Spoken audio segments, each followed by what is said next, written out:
कार्यक्रम के पुण्यार्जक हैं श्रीमती शशि लोहाड़िया धर्मपत्नी श्री अनिल लोहाड़िया मुरादाबाद, श्रीमती वर्षा जैन धर्मपत्नी श्री विकास जैन गुड़गांव, श्रीमती उमा जैन धर्मपत्नी श्री योगेश जैन गुड़गांव, राजकुमार जैन, मधु जैन, मनोज जैन, रूबी जैन, अजय जैन, पायल जैन, अक्षत जैन, अर्पण जैन, प्रेरणा जैन व आन्या जैन, श्रीमती रीटा जैन धर्मपत्नी श्री नरेश जैन, चंदरनगर अजमेर।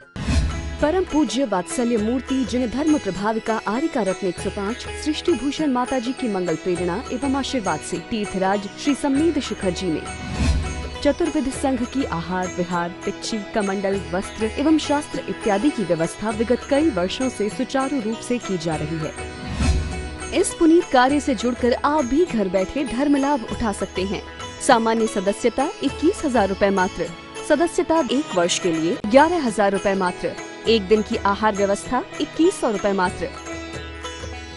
आप अपनी दान राशि निम्नलिखित खाते में जमा करा सकते हैं। Account name Srishti Mangalam foundation, bank state bank of India, account number 384026222185, IFS code SBIN 0000631, account name Srishti Mangalam foundation, bank ICICI bank, account number 0250050052258, IFS code ICIC 0000250।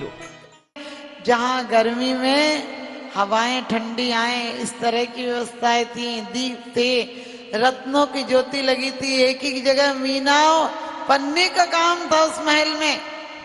आज की तारीख में कहना चाहिए अरबों का महल था, जिस महल को बनाने के लिए 20 साल माँ बाप ने लगा दी हो।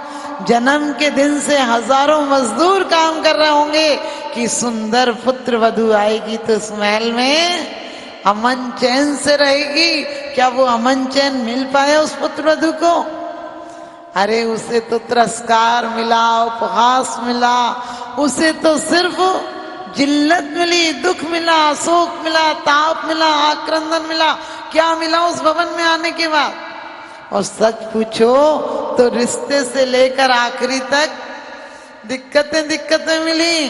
जिस दिन से कैसा दीवाना था जो 3 दिन नहीं रह पा रहा था उसके बिना, उसकी सिर्फ परछाई सी देखी थी और पागल हो गया था। छुप कर देखने गया था, लेकिन कर्म का उदय कहता है तू देख ले मैं देख लूंगा, तू क्या दे पाएगा। पागल था उसके लिए, अंजना के लिए। लेकिन सोच कर देखना, वो अदब से चुप थी गुनाहगार की तरह, वो अदब से चुप थी गुनाहगार की तरह, सखियों की जबान चल रही थी तलवार की तरह। वो तो इसलिए इतनी खोई थी उसके प्रेम में, पवंजय के में, कि उसे ध्यान ही नहीं रहा सखियां क्या कह रही हैं। सखियां तो ये कह रही थी कि पवंजय के पास जाके भूल जाएगी, याद नहीं करेगी, इतना सुंदर पति मिला है, ऐसा घर मिला है, इकलौती बहू है, ये सब बातें सुंदर स्वप्नों में खोई थी। लेकिन इधर एक मिस्र केसरी कह देती है कि पवंजय से अच्छा तो विद्युत प्रभ था, उसके पास कुछ दिन भी रह लेती तो बहुत बड़ी बात है। दूसरी कहती तुझे पता नहीं वो बैरागी हो जाएगा जल्दी, उसके बाद अंजना अपना जीवन कैसे व्यतीत करती। तो वो कहती है मिस्र केसरी अरे कुछ दिन भी रह लेती तो बहुत बड़ी बात है, उसके साथ जीवन भर रहना और उसके साथ कुछ क्षण व्यतीत करना सौभाग्य के दिन होते। वो चुप थी कि मैं अभी क्या कहूँ क्या कहूँ, सुना नहीं था, उसका कोई कसूर नहीं था, उसने कोई प्रत्युत्तर नहीं दिया था, उसने कोई सहमति नहीं दी थी। लेकिन वो झरोके के पास सुन रहा था और बहम की कोई इलाज नहीं होता है। उसे लगा शायद इसलिए चुपचाप सुन रही है कि विद्युत प्रभ को चाहती है, रिश्ते से इनकार कर देता है, कहता नहीं करूंगा रिश्ता। मित्र बहुत समझाते हैं कि तुम्हारे नहीं करने से क्या अंजना कुंवारी रह जाएगी? अरे अंजना जैसी सुंदरी को तो एक से एक वर मिल जाएंगे। तो सोचता है ठीक कहती है, ठीक कहता है कि अभी छोड़ूंगा तो इससे और किसी से शादी हो जाएगी, इसकी गलती की सजा नहीं दे पाऊंगा, लेकिन इसे शादी के बाद छोड़ूंगा तो जिंदगी भर इस अपमान का बदला ले पाऊंगा। सोचो अपमान की योजनाएं कितनी बनाता है आदमी। और कहते हैं सगाई की टाइम ही अंजना को पता चलता वो मना कर रहे हैं तो रोती है, मूर्छित हो जाती है। लेकिन जैसे तैसे समझा बुआ के विवाह हो जाता है। सोचो पत्नी का हाथ आता तो कितना एहसास सुंदर होता, लेकिन उस समय जब द्वेष भावना हो तो फेरों के टाइम भी कन्यादान किया गया, हाथ भी दिया गया, तो कहते पवनजय को ऐसे लगता था जैसे अग्नि हाथ पर रख दियो। और कहते हैं आने के बाद देखा तक नहीं, कम से कम देख तो लेता, लेकिन जिससे नफरत होती है उसकी तरफ देखने का मन भी नहीं करता है। ध्यान रखना, घरों में भी जब लड़ाई हो किसी से तो कहते हैं हमें तो फूटी आंखों नहीं सुहाती, क्या पता कैसे रह रहे हैं हम। तो सोचो 24 घंटे भट्टी से जलती है, इसलिए प्रेम की गंगा में नहाया करो, क्या अग्नि में जलना। तो कहते हैं कि आपको पता होगा कर्म का उदय था तो सगा पति भी इतना दुश्मन से बढ़कर बदतर हो गया। और कहते हैं अंजना एक नहीं दो नहीं, सोच कर देखो कितना बड़ा विवाह है, कितना महा आयोजन हुआ होगा, कितने राजा महाराजा, कितने परिजन पुरजन रिश्तेदार आए होंगे। और सुबह जब पवनजय नहीं आया तो कैसी हाय हाय मच गई होगी उस लड़की को। सोचो, उस पर विचार करो तो रोंगटे खड़े हो जाते हैं कि कैसे उसने सबको मतलब कहते हैं सबका सामना किया होगा, क्या कसूर है, ये लोग कितनी मुंह कितनी बातें बनाते होंगे। और एक दो दिन नहीं 22 साल तक पति नहीं आया, सोचो। और जब युद्ध में जाने लगा रावण का सहयोग करने के लिए, पिता को जाना था, लेकिन पवनजय कहते हैं मैं जाऊंगा पिताजी, आप क्यों जाएंगे। तो अंजना अंदर में प्रेम था तो उसकी आरती उतारने आई थी, ये मंगल कामना करने आई थी कि पति जल्दी लौट कर आए।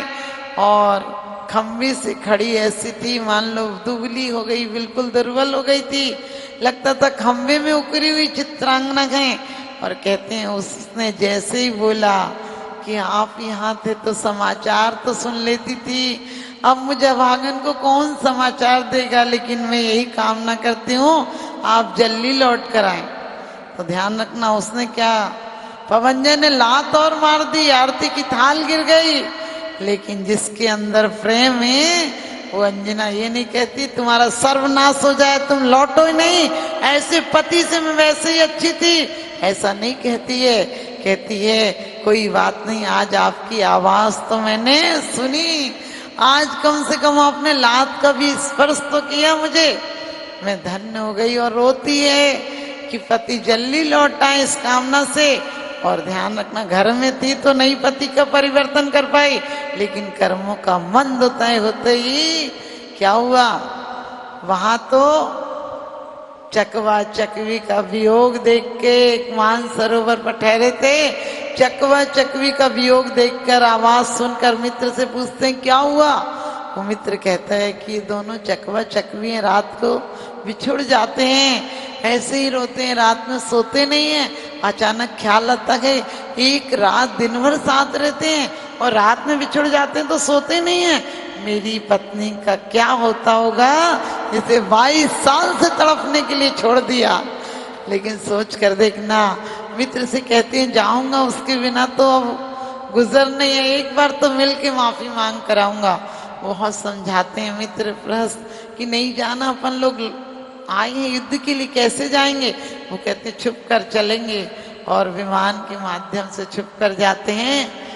और अंजना से जैसे ही प्रहस्त सखी से कहता है कि पवन आए हैं, तो वो सखी कहती है कि अंजना उठो पवन आए हैं। तो वो कहती दुनिया तो हंसी उड़ाती है, तू क्यों हंसी उड़ाती है, ऐसी पवन तो रोज आकर मेरी खिड़की पे दस्तक देती है, मेरी उम्मीदों को जगाती है और चली जाती है, तू मेरे से ऐसी क्यों मजाक करती है।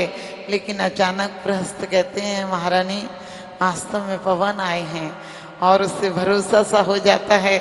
उठती है पवन आकर पैरों में झुकने लगते हैं कि मुझसे गलती हो गई। वो कहती पुरानी गलतियों की सजा अब भोग रही हूँ, अब आप झुककर और पाप क्यों देते हैं। ध्यान रखना, पहले ये पति से ऊंची आवाज में नहीं बोलती थी, आज आराम से बात नहीं करती। 24 घंटे चिल्लाने की चीखने की, बोले बोलना तो पड़ेगा ही ना इनसे कुछ, अरे आराम से बोल दे। आपने सीता जी का 12 मासा पढ़ा होगा के मैं सतगुरु निंदियो के सतियन दियो दोष, के मैं पति अवहेलना करी, के भाने जा ललकारियो। क्या मैंने भांजे को ललकारा, क्या पति से तेज बोली, क्या मैंने सतियों को दोष दिया, क्या मैंने गुरु को निंदा की जो ये फल भोगना पड़ रहा है। ऐसे ही अंजना कहती है आप क्या करते हैं, आप ऐसा मत करो। और आप सबको पता होगा कि दोनों रात को मिलते हैं, रहते हैं वहीं पर, सुबह जाने लगते हैं।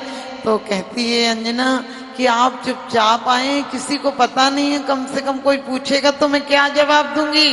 वो कहते हैं कि तू कड़ा और मुद्रिका रख ले, मेरी अंगूठी को कोई ऐसे थोड़ी निकाल सकता है, मेरे हाथ के कड़े को कोई कहीं तो नहीं, मैं पहनता ही हूँ, सबको पता हो जाएगा कि कड़ा मेरा ही है, क्योंकि किसी दूसरे का नहीं है, रखा हुआ नहीं है, तू ले ले और मैं जल्दी से जल्दी लौट आऊंगा।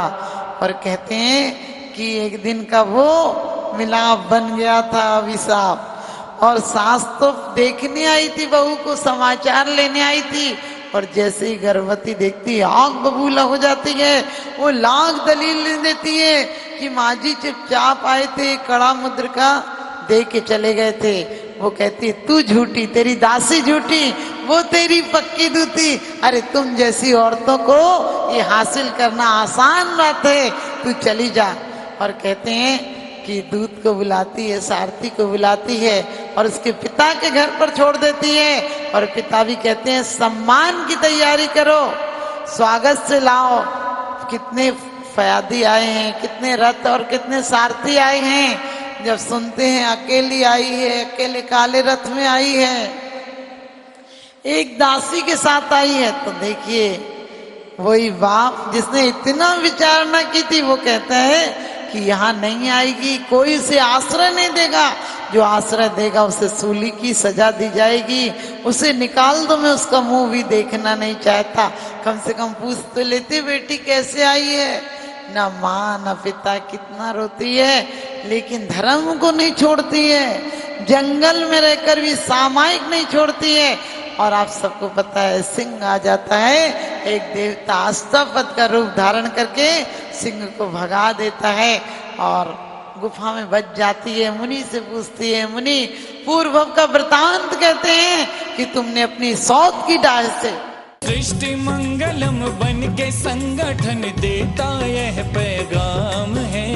सृष्टि मंगलम बन के संगठन देता यह पैगाम है। संघ चतुर्वेद की सेवा श्रावक का धर्म प्रधान है।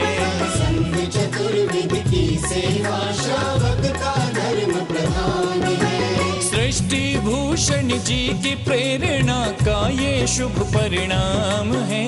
सृष्टि भूषण जी की प्रेरणा का ये शुभ परिणाम है। संघ चतुर्वेद की सेवा श्रावक का धर्म प्रधान है। संघ चतुर्वेद की सेवा श्रावक का धर्म प्रधान है।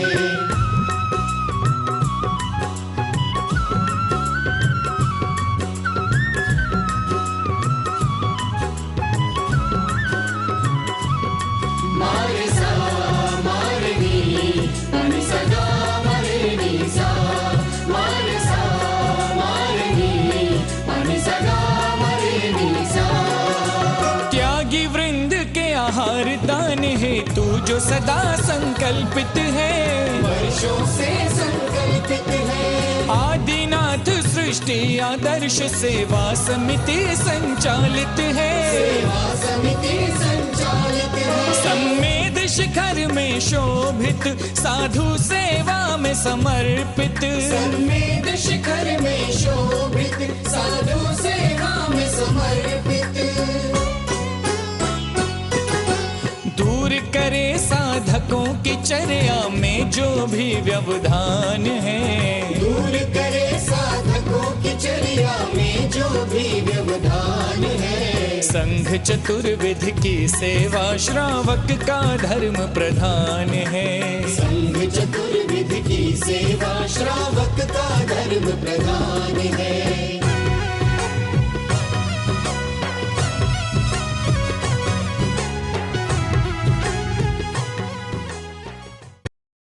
तीर्थ क्षेत्रों पर साधु संतों की योग व्यवस्था न होने के कारण से उन्हें नाना प्रकार से आकुलता व्याकुलता का सामना करना पड़ता था। 1988 में आचार्य समसागर महाराज जी का आगमन हुआ, उन्होंने यहाँ व्यवस्था देखी तो उस समय त्यागपति आश्रम की स्थापना की गई।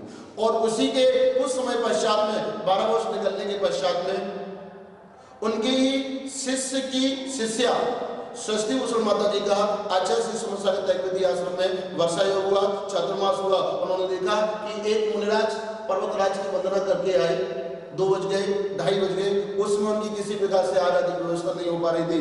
माता जी ने अपने संघर्ष लोगों को निर्देश देकर के तत्क्षण ही कुछ ही मिनटों में उनकी व्यवस्था आदि करवाई। और उस समय माता जी ने अपने जीवन में संकल्प कर लिया कि निर्वाण भूमि, शाश्वत निर्वाण भूमि सम्य सगर है। यहाँ पर संतजन, मुनिजन, गुरुजन, रत्नत्रय के धारियों को, गुरुजनों को कभी किसी प्रकार से आकुलता का व्याकुलता का सामना न करना पड़े, इस हेतु जो भी करना पड़ेगा, लेकिन शाश्वत निर्वाण भूमि पर संतों, मुनियों, गुरुओं के शुद्ध आहार की व्यवस्था उन्होंने अपने हाथ में ली, बीड़ा उठाया और उसी का परिणाम है माता जी ने संकल्प किया। और उसी संकल्प के अंतर्गत षष्ठी मंगलम फाउंडेशन की स्थापना की। और उस फाउंडेशन के अंतर्गत 20 वर्षों से निरंतर ही संतों, मुनियों, गुरुओं के आहार की व्यवस्था होती हुई यहाँ आ रही है, जहाँ पर बड़ी भक्ति के भाव के साथ में, बड़े आनंद के भाव के साथ में साधु संतों की अनुकूलता के अनुसार उनके आहार आदि की व्यवस्था तो हुआ ही करती है। आप अपनी दान राशि निम्नलिखित खाते में जमा करा सकते हैं। Account name Srishti Mangalam foundation, bank state bank of India, account number 384026222185, IFS code SBIN 0000631, account name Srishti Mangalam foundation, bank ICICI bank, account number 02500500528, IFS code ICIC 0000250। इस कार्यक्रम के पुण्यार्जक हैं श्रीमती जैनमती जोरावमल पहाड़िया जैन, मलाड, मुंबई। श्रीमती विमला देवी जैन धर्मपत्नी स्वर्गीय श्री सत्यभूषण जैन, पुत्र श्री जिनेन्द्र जैन, श्री राजेश जैन, श्री राकेश जैन, श्री दिनेश जैन, हांसी, हरियाणा। श्रीमान हरीश लता जैन बागड़ा, मानसरोवर, जयपुर, राजस्थान। श्रीमती त्रिशला जैन धर्मपत्नी श्रीमान ओम प्रकाश जैन, नोएडा, पुत्र श्री मयंक कुमार जैन, एडिलेड, ऑस्ट्रेलिया। श्री रमेश लाल चूरण लाल जैन, सौभाग्यवती सरोज रमेश लाल जैन, शिरपुर, धुलिया, महाराष्ट्र। पुत्र Shri Jayesh Jain, Houston, Texas, America.